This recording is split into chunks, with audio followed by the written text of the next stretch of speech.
자, 여러분 안녕하십니까. 2023년도 제1회차 유통관리사 2급 유통정보 기출문제 해설 진행하도록 하겠습니다. 자, 2023년도 첫 번째 시험이었던 1회차 시험에서 유통정보는 상당히 난이도가 높게 나왔다. 여기서 말하는 난이도가 높다라는 것은 문제 자체가 어려운 것보다는 새로운 유통 관련된 신조어들이 많이 나왔다라는 거죠. 특히 ICT 분야 관련돼 가지고 IT 분야 관련된 용어들이 엄청 많이 나왔어요. 한 8개 정도 신조어가 출제가 됐다라는 거죠. 그것만으로도 매우 어려웠다.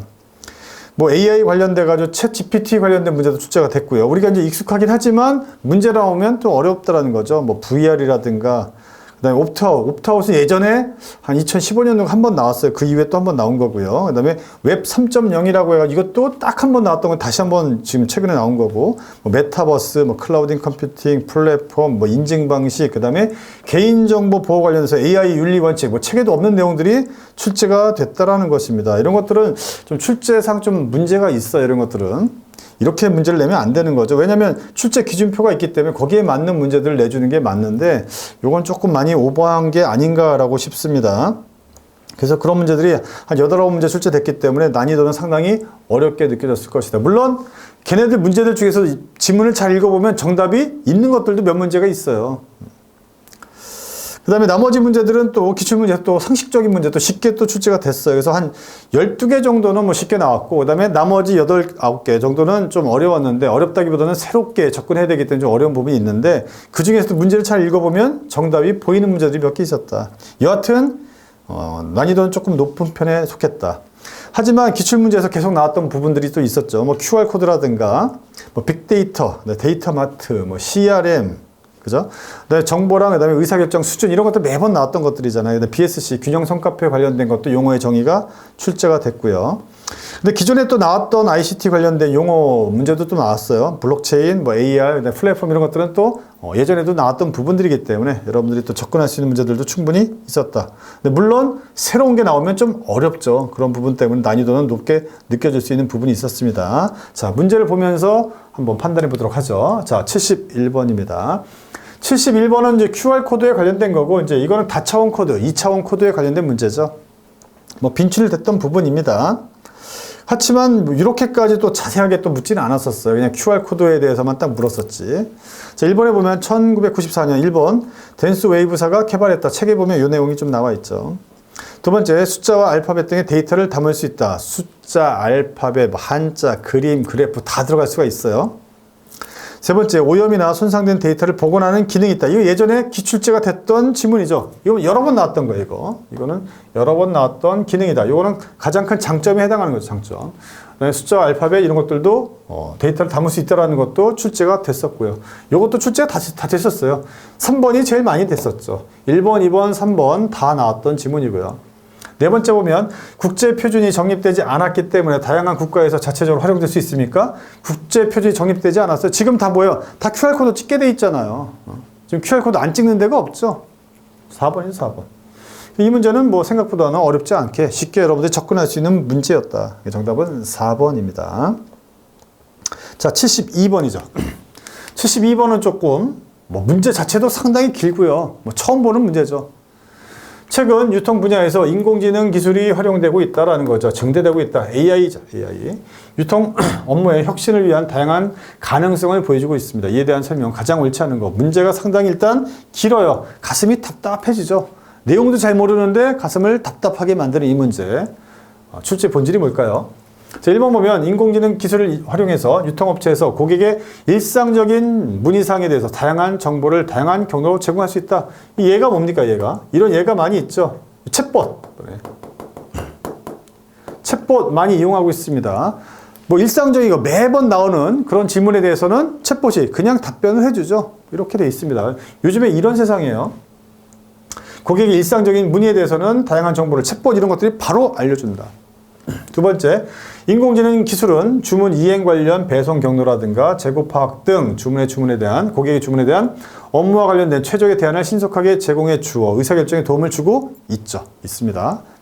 이게 상당히 중요한 본질 중에 하나죠. 세 번째, 인공지능 기술을 활용하면 데이터 주문 패턴을 분석해서 정상적이지 않은 거래를 파악하는 등 이상 현상 및 이상 패턴 패턴을 추출하는데 활용될 수 있어요. 중요한 것 중에 하나가 뭡니까? AI가 이 패턴을 잘 추출한다는 것이죠. 요즘에 제일 많이 활용되는 게 뭐야 이거? 주식 같은 데도 많이 활용하죠. 주식이 맨날 왔다 갔다 한단 말이죠. 왔다 갔다. 이 패턴을 AI가 읽어가지고 이 지점이 되면 파세요. 뭐 이런 것들도 나온단 말이에요. 그래서 패턴을 추출하는 데 활용되고 있다. 네 번째, 인공지능 기술은 알고리즘을 이용해 학습 수준이 강화되기 때문에 이용자의 질의에 대한 응답 수준은 갈수록 정교해질 것이다. 맞죠? 맞습니다. 왜? 딥러닝 하니까.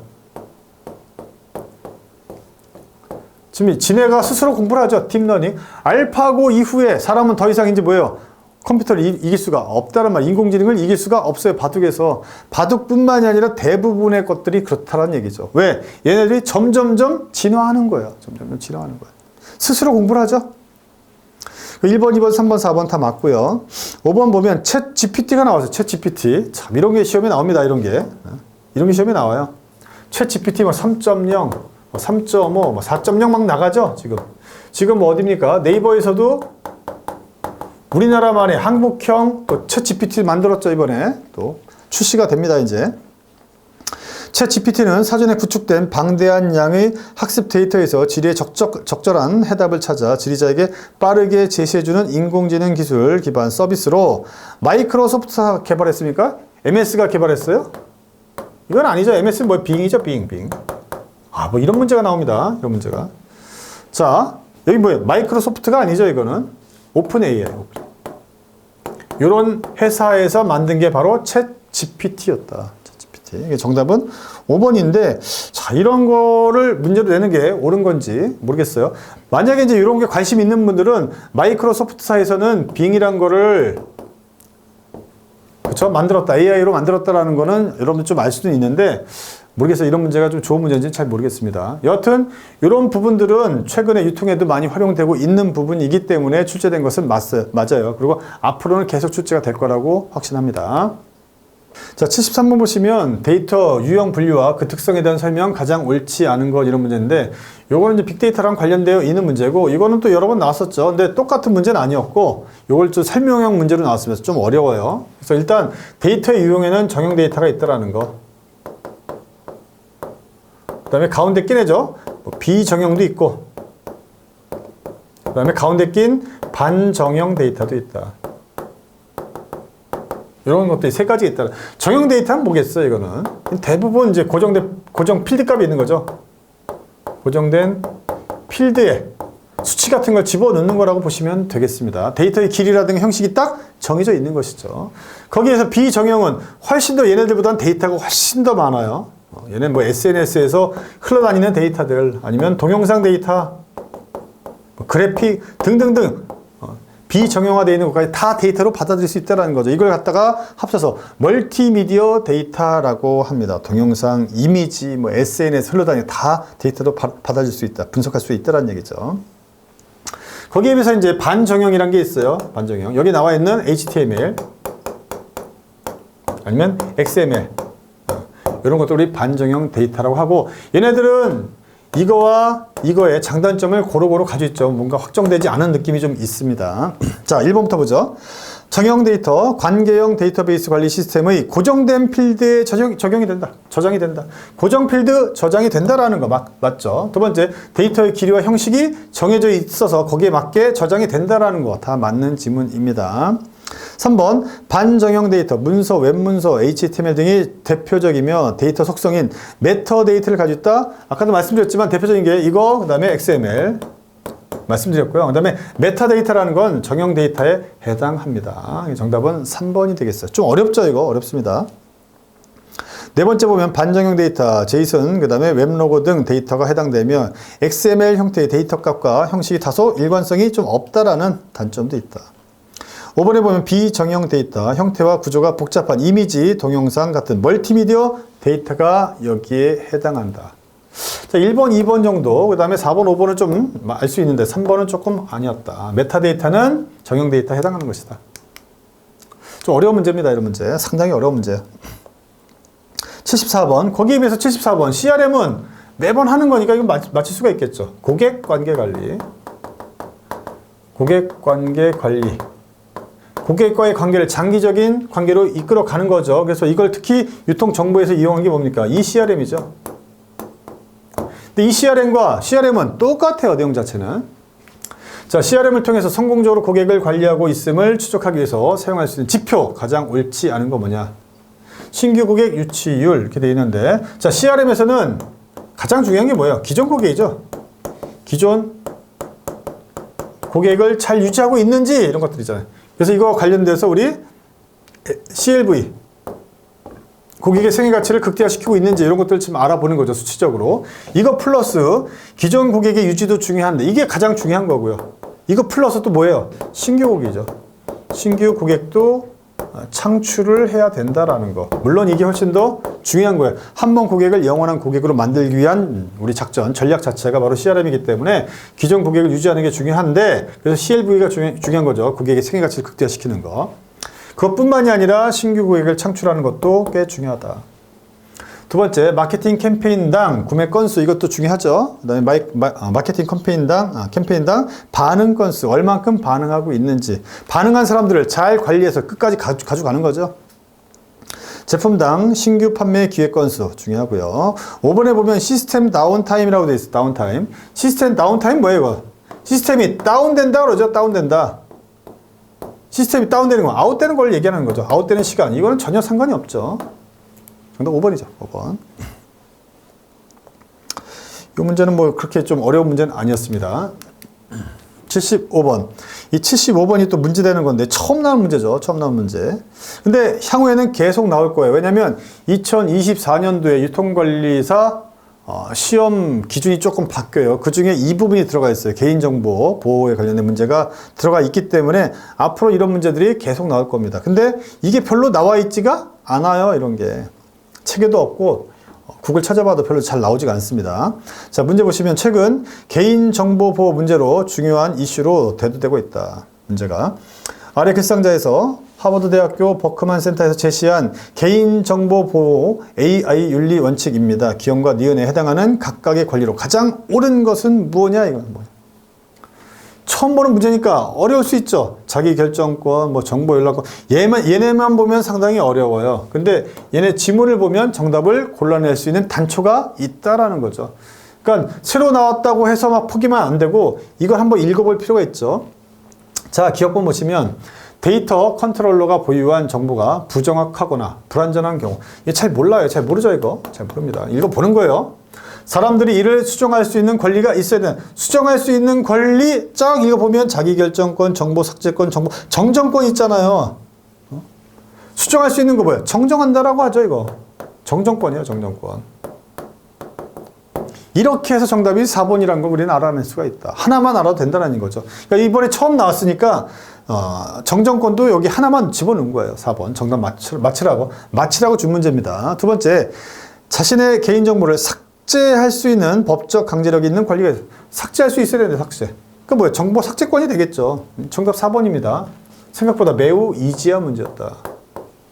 주는 문제죠. 근데 앞으로는 이런 문제가 반복적으로 나올 것이고 조금 디테일하게 나오면 조금 어려울 수도 있다. 앞으로는 계속 나올 것이다. 76번. 산업혁명에 따른 기업의 비즈니스 환경 변화 설명으로 가장 옳은 것은 뭐냐? 그래서 1차, 2차, 3차, 4차 혁명에 관련된 내용이 나와 있습니다. 4차 산업혁명 언제요? 2016년도 스위스의 다보스 포럼에서 나왔던 얘기죠. 거기서 뭐가 나왔냐? IoT 이런 게 나왔어요. IoT. AI, 뭐 드론 뭐 이런 것들. 그죠? 클라우딩 컴퓨팅, 뭐 AR, VR, 3D 프린팅. 그쵸? 3D 프린팅도 그때 나온 얘기죠. 이게 미래의 먹거리라는 거예요, 이게. 미래 사회를 이끌어 나갈 수 있는 주체가 된다라는 거죠. 자, 하나씩 보겠습니다. 옳은 것을 묻고 있어요. 1차, 2차, 3차, 4차. 1차 산업혁명 뭐야? 1차 산업혁명. 1차 산업혁명 시기에는 컴퓨터와 같은 전자기기 활용을 통해서 업무 프로세스 개선을 달성했어요. 이 뭐예요, 1차? 1차 혁명은 뭐예요, 1차 혁명? 1차 혁명은 농업혁명이죠. 2차 혁명은 우리 산업혁명이라고 하잖아요. 제임스 왓슨인가요? 그 사람이 증기기관차를 발명함으로 인해서 사람이 드디어 증기를 이용해서 대량 생산 체계에 간 게 바로 2차 산업혁명이죠. 3차 산업혁명은 정보혁명이라고 할 수가 있겠고요. 4차 산업혁명이 스위스 다보스 포럼에서 나왔던 얘기다. AI, 빅데이터, 뭐, 그쵸. 빅데이터도 있죠, 빅데이터. IoT, 3D 프린팅, 뭐, 드론 이런 것들이 차세대 세상을 이끌어가는 기초가 될 것이다. 라고 얘기했던 것이죠. 그래서 1차 산업혁명, 이때 뭐 컴퓨터가 있겠어요? 아니죠. 2차 산업혁명, 이때도 언제예요, 이거? 1900년대 초반, 그쵸? 그때겠죠? 초중반. 2차 산업혁명 시기에는 업무 프로세스 분석에 대한 자동화가 이루어졌습니까? 네트워킹이 가능해요? 네트워킹이 가능한 건 3차 산업혁명, 정보혁명 때예요, 이건. 세 번째, 3차 산업혁명 시기에는 노동에서 분업이 이루어졌어요? 분업이 이루어진 건 뭐예요? 아담 스미스가, 그쵸, 분업을 갖다 최초로 실험한 사람이에요. 1900년도 초반, 이때겠죠. 3차가 아니라 일단 2차 산업혁명이다. 그래서 동그라미 1번은 3차, 동그라미 2번도 3차, 동그라미 3번은 2차 산업혁명이다.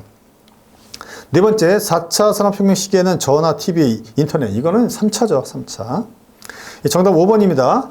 4차 산업혁명 시기에는 인공지능과 사물인터넷 등 신기술을 이용해서 비즈니스 프로세스 혁신이 이루어질 수가 있게 되었다. 지금 일어나고 있고 그 중심에 뭐가 있어요? 이게 AI가 있잖아요. AI.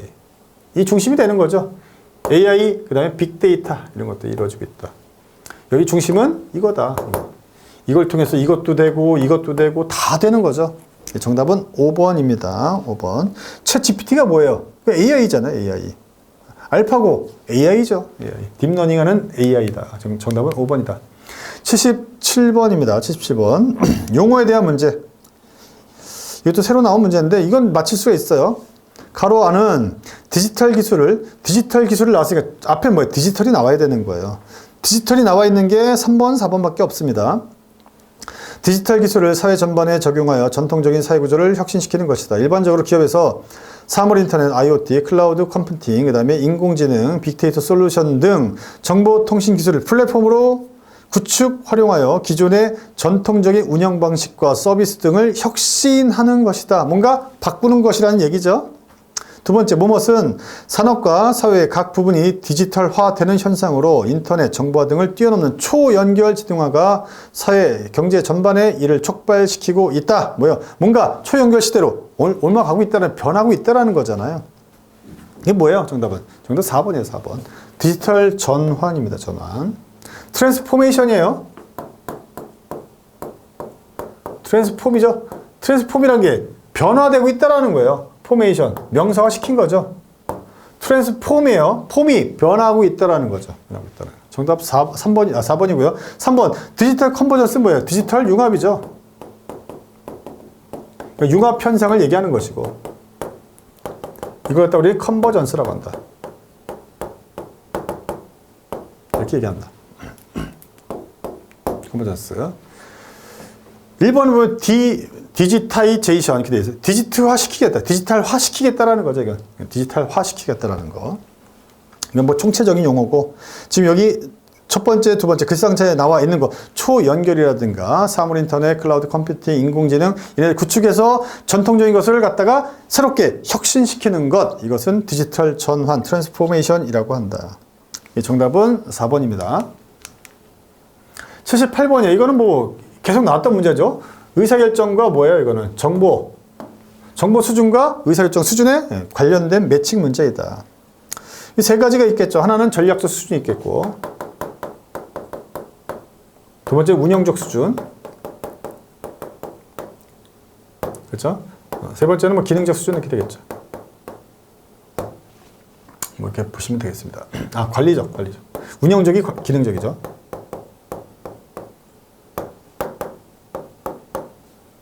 여기 가장 상위죠. 상위 CEO들이 하는 것이고, 이건 비구조적이고 비정형적, 그 다음에 비반복적인 것들이죠.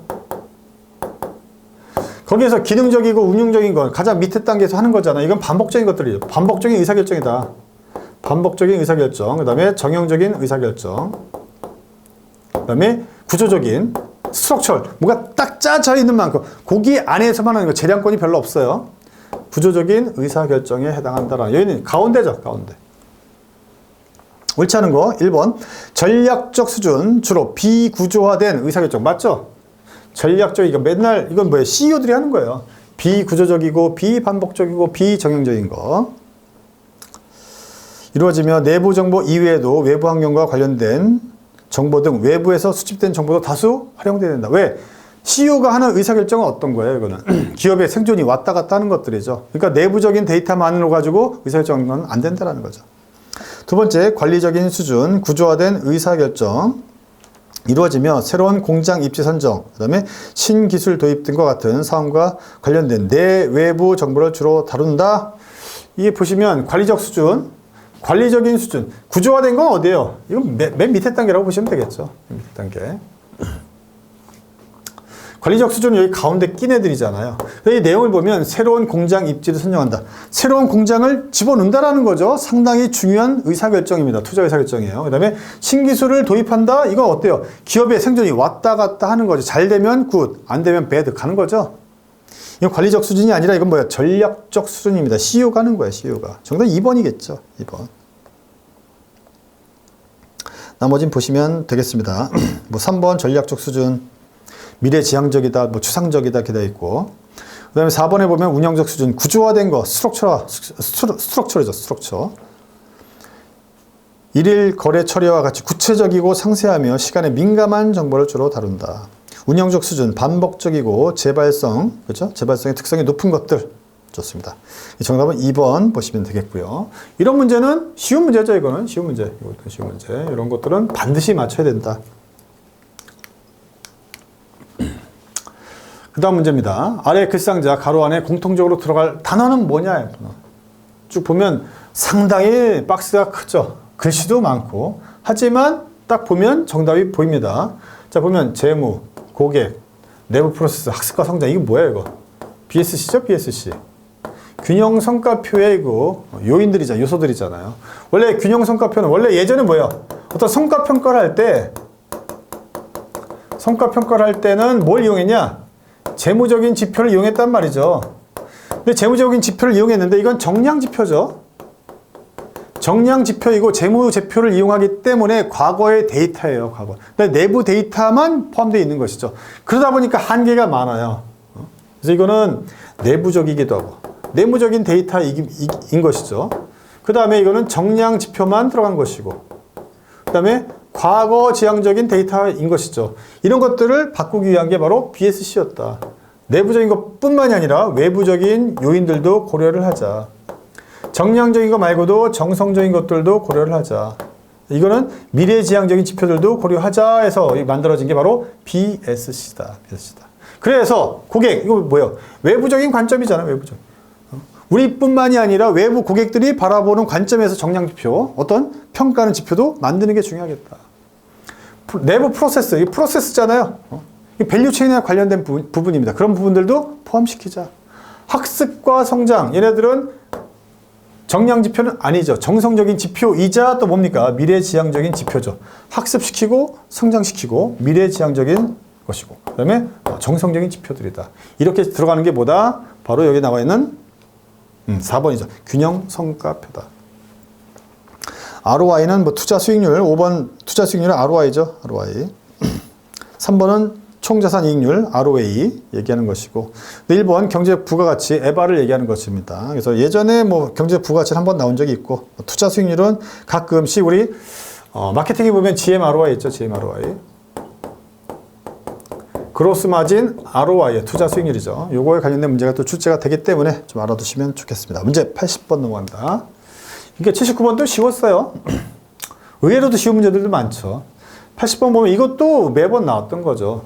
거래 처리 시스템으로부터 운영 데이터를 모아서 주제 영역으로 구축한 데이터 웨어하우스는 조직 전체의 정보를 저장하고 있어서 매우 방대합니다. 하지만 뭐뭇은 특정한 조직이 사용하기 위해서 몇몇 정보를 토출했다. 데이터 웨어하우스가 있죠. 여기서 추출하는 거예요. 추출하는 거. 어디서 추출해요? 데이터 마트에서 하죠. 데이터 마트에서. 특정 정보를 갖다 추출해내는 거. 데이터 마트죠. 정답 2번이죠. 이거. 이 문제는 매우 쉬웠다. 그래서 거래 처리 시스템, 우리 TPS라고 그러죠.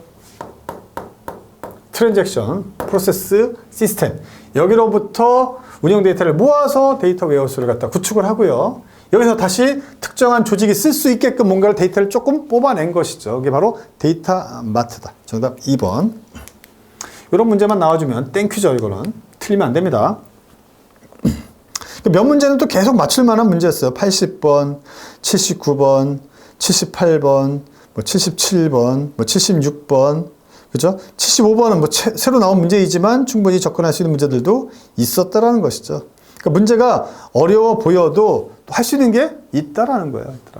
81번은 이거는 조금 어려워요. 내용 자체가 박스도 크고 가상 에이전트, O2O, 비콘도 출제됐었죠. 이거 한번. 메타버스도 출제가 됐었죠. 이거. O2O도 출제가 됐었습니다. 그래서 출제된 아이들 중에서 정답이 나올 가능성이 매우 높아요. 이거는 딱 봐도 아닐 가능성이 높죠. 아래 글상자 기사와 기사 내용과 관련성이 높은 정보기술 용어. 이것도 용어죠. 유통정보는 20문제 중에 한 10문제 정도가 용어에 관련된 문제입니다. 용어. 자, 보면 B땡땡 리테일, BGF죠, BGF 리테일. C땡, J땡, 토한강. 이게 뭐예요, 이게? BGF죠, BGF. BGF 리테일에서 하는 게 뭐, CU죠, CU. Z땡, 토, 한강점. Z땡, 토가 뭐예요, 이거? 제페토 한강점을 선보였습니다. CU, 제페토 한강점은 제페토 월드에서 한강공원을 검색하는데 쭉 뭐가 나와요. 뭐 PB도 나오고 MB도 나오고 쭉 나오는데 밑에 보면 아바타라는 단어가 나오죠. 아바타들은 원두커피 기기에서 커피를 내리거나 한강공원 편의점 인기 메뉴인 즉석조리 라면도 먹을 수가 있도록 해놨대요. 뭐를 선택하면 이런 시스템이 뭘까요? 라는 거예요. 뭘까요? 메타버스죠. 메타버스입니다. 4차원 시공간을 갖다 얘기하는 거죠. 3차원 내지는 4차원 시공간 내지는 가상세계를 얘기하는 게 바로 우리 메타버스라고 한다. 이 메타버스란 단어는 합성어예요. 여기 보면 메타버스. 메타가 영어죠, 이거. 메타인지 할 때. 이거 플러스. 버스는 유니버스.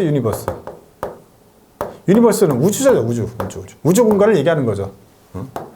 메타 플러스 우주 공간. 메타는 가상, 초월 이런 뜻이에요, 여기서. 이거는. 가상, 초월 이런 단어라고 보시면 되겠고. 유니버스는 우주 공간이죠, 우주 공간. 합쳐진 거예요. 뭔가 공간이 초월한 거예요. 가상의 공간으로 초월해서 만들어진 것이죠. 최근에 금융이라든가 특히 학교 같은 데 학습할 때 메타버스 많이 이용하잖아요. 아바타 가서 막 공부하는 거, 이런 거 하죠, 이런 것들. 금융, 학습 등이 연결된 3차원 가상세계 또는 현실감 있는 4차원 시공간을 갖다 우리는 메타버스라고 합니다. 메타버스에서는 AR, VR 이런 것들이 다 결합이 되죠. 그래서 메타버스는 AR, VR 이런 것들이 다 결합된 가장 상위 개념을 우리는 메타버스라고 한다. 가상의 자아, 다 아시겠지만 아바타를 통해서 사회 경제적 활동 다 할 수가 있는 게 바로 메타버스입니다. 메타버스. 정답은 메타버스. 예전에 우리도 O2O, 그 다음에 비콘 다 출제가 됐었죠. 용어의 문제로 다 출제됐고 또 출제가 될 수가 있겠습니다. 82번 문제. 문제가 상당히 또 길어요. 빽빽하죠? 빽빽합니다. 바코드에 관련된 문제 한 문제 나왔는데, 딱 한 문제 나왔는데, 어려워요. 처음 나오는 거예요. 처음 나오는 문제. 처음 출제됐어요. 이런 문제는 출제하면 안 되는 거죠. 안 되는.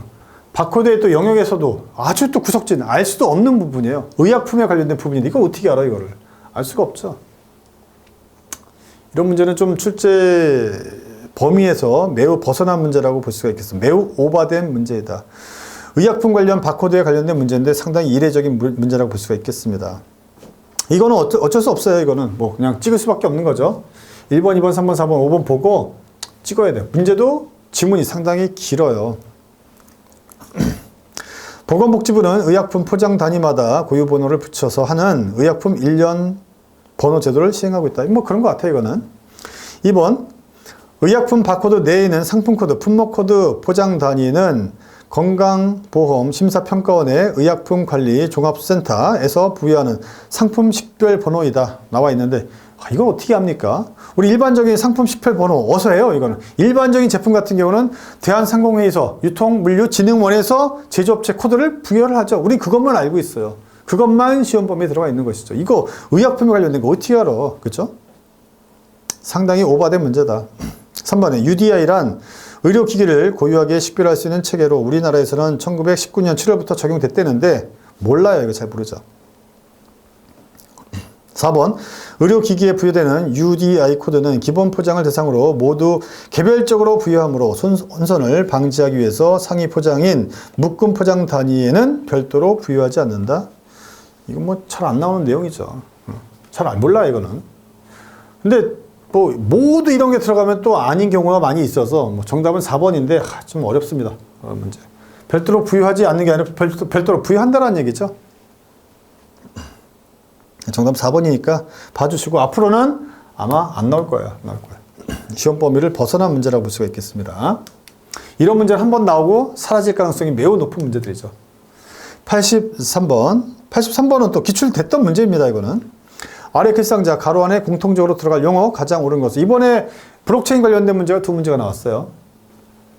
블록체인 관련된 문제가 두 문제. 그죠?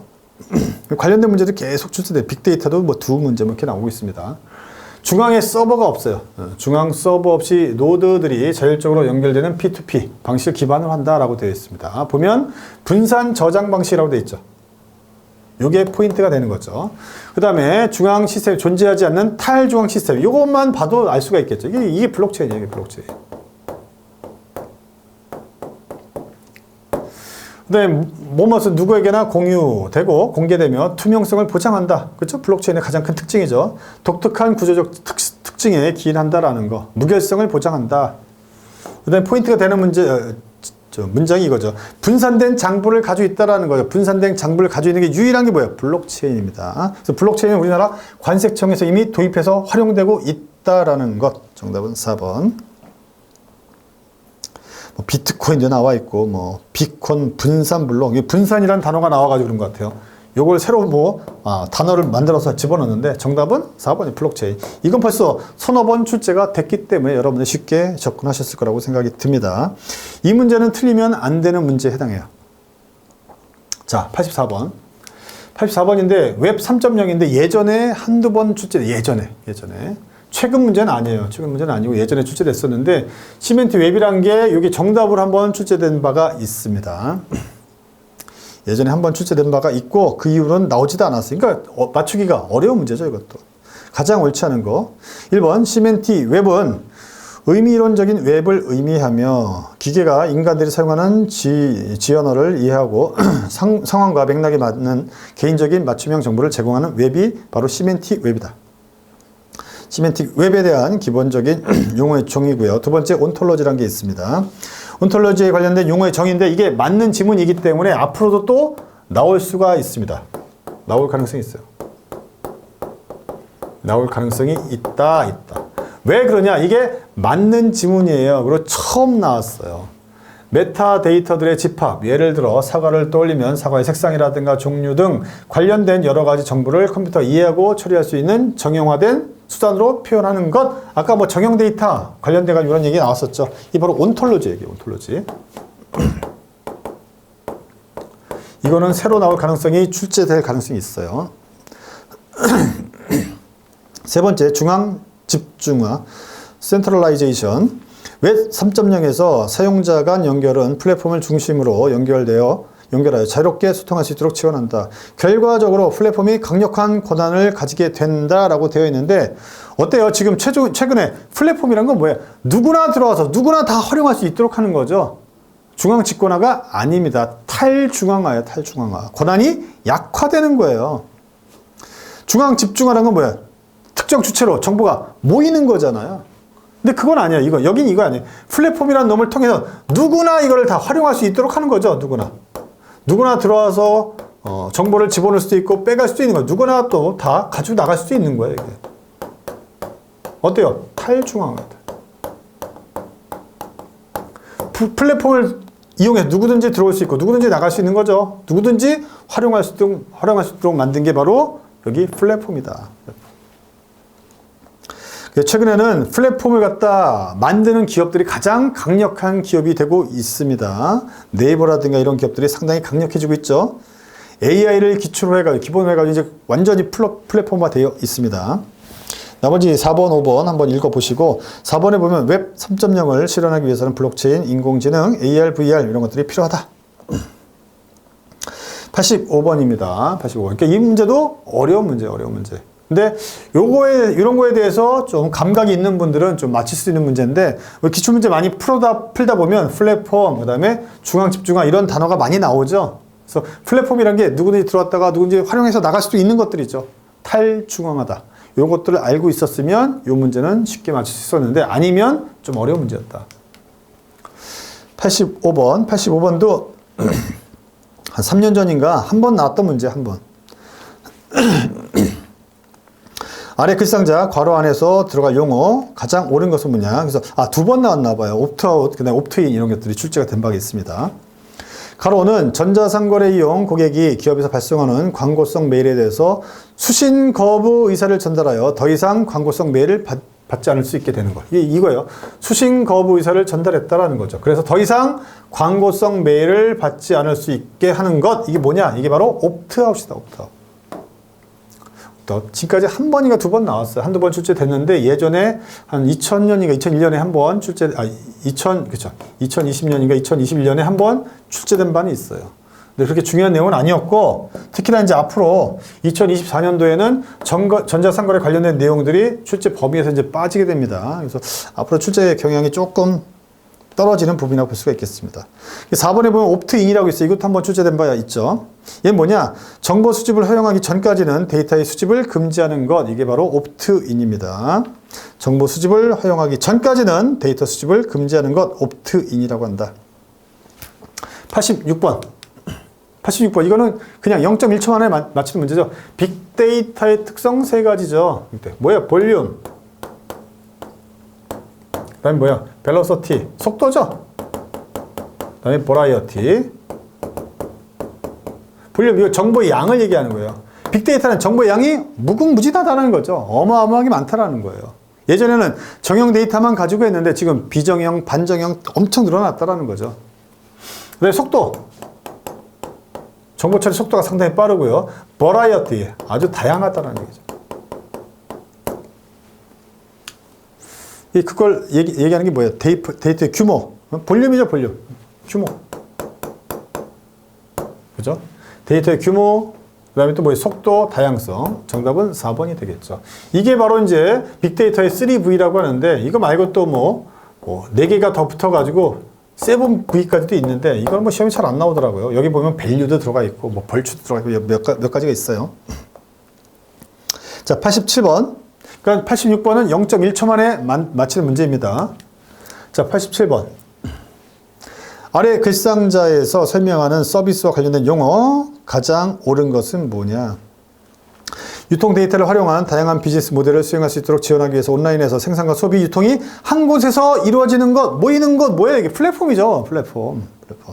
양면시장, 개념의 장을 지칭하는 용어이다.